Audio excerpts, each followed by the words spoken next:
All right, I'm playing on the best reed that you have never ever played on. It's called a Rico Plasticcover. Rico was bought out by Daddario, so yeah, in your town it may be the Daddario Plasticcover. Check it out. Why do I like this? It's because it's a cane reed, all right? It's actually a wood reed inside of this micro thin layer of plastic on the outside of the reed. It does not absorb moisture.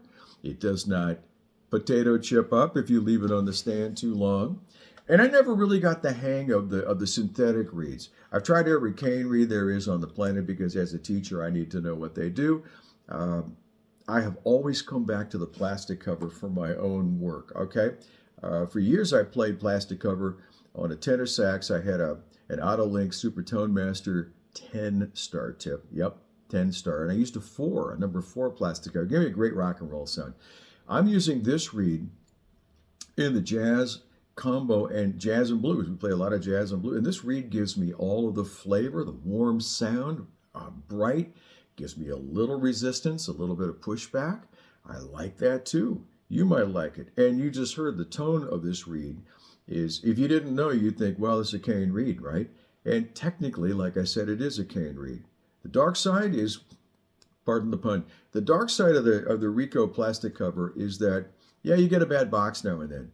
They're not all wonderful, and you can't adjust them. I mean, there's no reed geeking on these. There's no sanding. There's no trimming, nothing like that, because this is an extraordinarily thin, micro thin cover of plastic, and you go right through it, and then the reed starts to absorb moisture, and it's over with at that point.